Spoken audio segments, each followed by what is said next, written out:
سورۃ الضحیٰ کا اس کا جو شان نزول ہے وہ یہ ہے کہ کچھ دنوں کے لیے، ایک تو بالکل شروع میں جو رک گئی تھی فترت وحی، اس کے علاوہ پھر ایک موقع آیا ہے کہ کچھ عرصے کے لیے بہت دن گزر گئے تو جبرائیل نہیں آئے، اور آپ کے اوپر ایک شدید قسم کی جو ہے وہ پریشانی طاری ہو گئی۔ کچھ لوگوں نے بھی طعنہ دینا شروع کر دیا، کچھ عرصے سے محمد تم نے کوئی نئی وحی نہیں سنائی، کیا ہوا تمہارا شیطان کیا چلا گیا وسط؟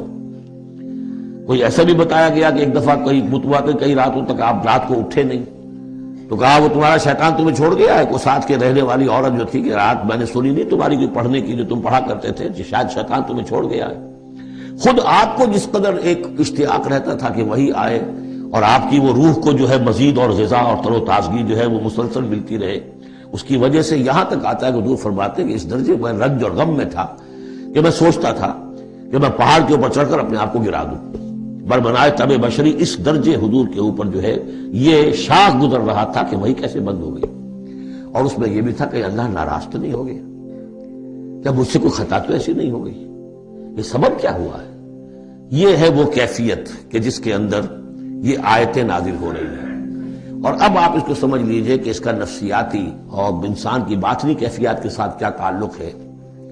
انسان پر دو طرح کی کیفیات طاری ہوتی رہتی ہیں، جیسے میں نے پہلے ایک دفعہ آپ کو بتایا صدیق اور شہید کے درمیان جو فرق ہے بنیادی، کہ کچھ بنیادی طور پر لوگ ایکسٹروورٹس ہوتے ہیں، کچھ بنیادی طور پر انٹروورٹس ہوتے ہیں۔ ایکسٹروورٹس کھیل کود بھاگ دوڑ، لوگوں سے ملنا جلنا، گفتگو ہے، اسے دھکا دے دیا، اس سے مذاق کر لیا، اسی میں وہ خوش رہتے، بڑے مگن رہتے، تنہائی انہیں کاٹ کھانے کو دوڑتی ہے۔ اور ایک انٹروورٹس ہوتے ہیں کہ وہ مجلس وغیرہ کو نہیں ہوتا، اپنے تنہائی میں کہیں بیٹھے ہیں، غور و فکر کر رہے ہیں، سوچ بچار کر رہے ہیں، انہیں وہ مجلس سے زیادہ اپنا گوشہ تنہائی جو ہے وہ زیادہ عزیز ہوتا ہے۔ تو یہ دو مزاج اللہ نے بنائے ہیں۔ اسی طرح ہر انسان کے اوپر آلٹرنیٹلی کچھ کیفیات آتی ہیں جس کو ہم کہتے ہیں میرا موڈ آف ہے، ایک طرح کا قبض سا ہو جاتا ہے طبیعت میں بندش سی ہوتی ہے۔ کسی وقت اسی شخص کے اندر پھر انشراح سا ہو جاتا ہے، پھر ہنسنے بولنے کو جی چاہتا ہے، گفتگو کرنے کو جی چاہتا ہے۔ تو یہ کیفیت جب انسان کی روحانی زندگی سے متعلق ہو جائے تو اس کو پھر صوفیہ نے نام دیا قبض اور بسط۔ کبھی طبیعت میں انشراح ہے، انبساط ہے، طبیعت جو ہے وہ آبادہ ہے، ہر چیز میں روشنی کا پہلو آدمی دیکھ رہا ہے، ہر چیز کے اندر آپ کو معلوم ہے ایک تاریک رخ بھی ہوتا ہے کسی معاملے کا اور روشن رخ بھی ہوتا ہے، اس وقت انسان روشن رخ کو دیکھتا ہے۔ اور ایک وقت میں آتا ہے کہ طبیعت میں بندش سی لگ گئی ہے، جیسے اندر کوئی پکڑ لیا کسی نے، اب طبیعت جو ہے وہ بھی اپنے اندر وہ انقباض محسوس کر رہی ہے، اور پھر آدمی پیسیمسٹک ہو جاتا ہے، نا امید سا ہوتا ہے، پھر اسے ہر معاملے کا تاریک پہلو زیادہ نظر آنے لگتا ہے۔ تو یہ قبض اور بسط کی کیفیات ہیں۔ جب کبھی قبض کی کیفیت ہو، قاضی ثناء اللہ پانی پتی رحمۃ اللہ علیہ نے تفسیر مظہری میں لکھا ہے کہ قبض کی کیفیت میں اس صورت کا پڑھنا تریاق ہے، جس طرح حضور صلی اللہ علیہ وسلم کے لیے گویا کہ اس وقت جو وحی کا بند ہو جانا تھا وہ گویا کہ ایک طرح کے انقباض اور قبض کی کیفیت پیدا ہوئی تھی، اس میں اب اللہ تعالیٰ فرما رہے ہیں والضحیٰ، قسم ہے دن کے دھوپ چڑھنے کے وقت کی، واللیل اذا سجا، اور قسم ہے رات کی جبکہ وہ چھا جائے یا ساکن ہو جائے، سجا کے دونوں معنی ہے سکون۔ اب دیکھیے ان دونوں کو کیوں لائے، اس لیے کہ صبح ہے، حرکت ہے، برکت ہے، چلنا ہے، دوڑنا ہے، ہر شخص جا رہا ہے، ادھر جا رہا ہے ادھر جا رہا ہے،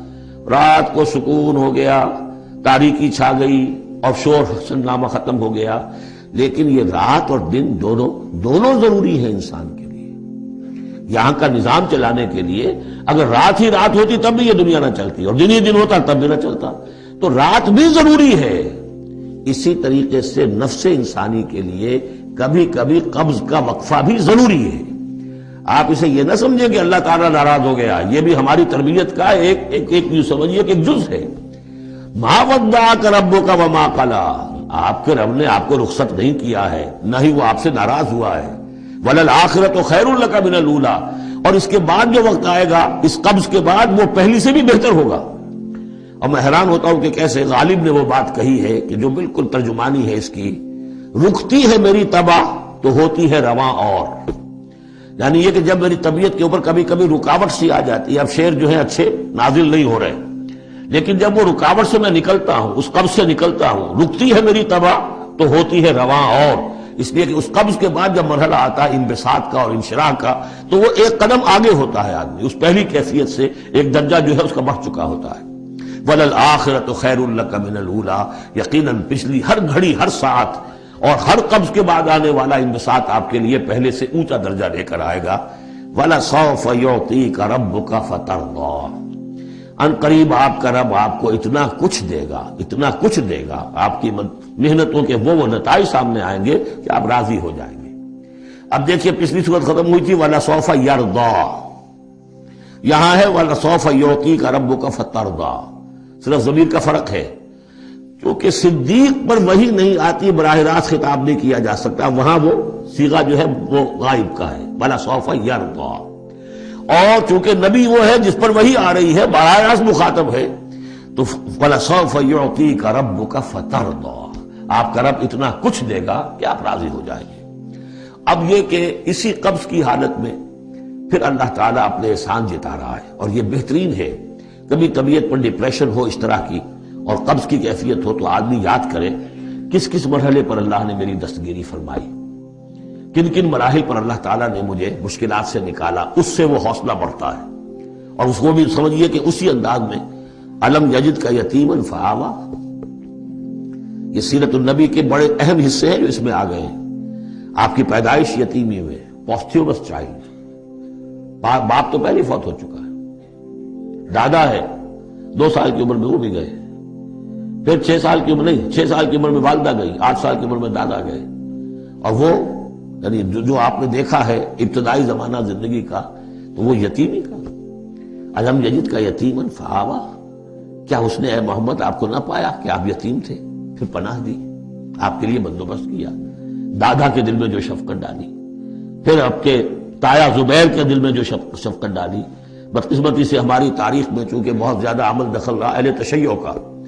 تو عبد المطلب کے بعد فوراً ابو طالب کا نام آتا ہے، حالانکہ یہ غلط ہے تاریخی اعتبار سے۔ عبد المطلب کے بعد کافی عرصے تک زبیر جو آپ کے تایا تھے وہ سرپرست تھے، پھر ان کے انتقال کے بعد ابو طالب کا معاملہ آیا، لیکن ان کو بیچ میں سے غائب کر دیا گیا ہے۔ بہرحال اللہ تعالیٰ جو بھی کسی کے دل میں ڈالتا ہے، آخر ابو طالب کے دل میں محبت ڈالی تو کس نے ڈالی؟ وہ ہم پڑھ چکے ہیں سورہ طٰہٰ میں، وَأَلْقَيْتُ عَلَيْكَ مَحَبَّةً مِّنِّي، حضرت موسیٰ علیہ السلام کی موہنی صورت کے اوپر اللہ تعالیٰ فرماتے ہیں ہم نے اپنی محبت کا پرتو ڈال دیا کہ تمہیں دیکھنے کے بعد وہ قتل کرنے کے ارادے سے باز رہ گئے، ان کے ہاتھ شل ہو گئے، ایسی موہنی صورت اسے قتل کرنا۔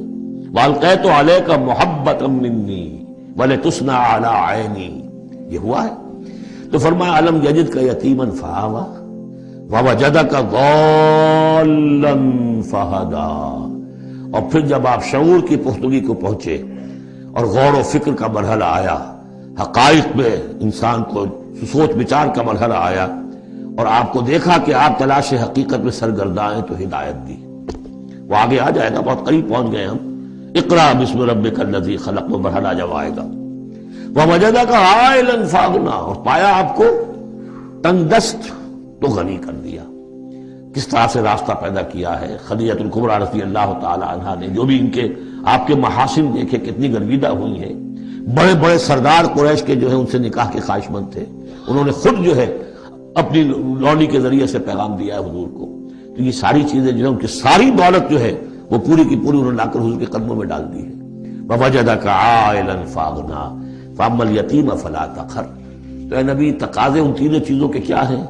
ہم نے آپ کو یتیم پایا، پناہ دی، اب آپ بھی یتیم کے سرپرستی کیجئے، کسی یتیم کو اس کے اوپر کوئی جبر نہ ہو، سختی نہ ہو۔ وَأَمَّا السَّائِلَ فَلَا تَنْهَرْ، اور آپ جب کہ تلاش حقیقت میں سرگرداں تھے تو ہم نے آپ کو ہدایت دی، اسی طریقے سے اب آپ کو بھی کوئی شخص سائل بن کر آپ کے پاس آئے، سوال کرے، اسے جھڑکنا نہیں ہے۔ اسے جو بھی سائل دونوں طرح کے ہوتے، سوال کرنے والا کوئی علمی سوال اور سوال کرنے والا کوئی مالی مدد کے لیے۔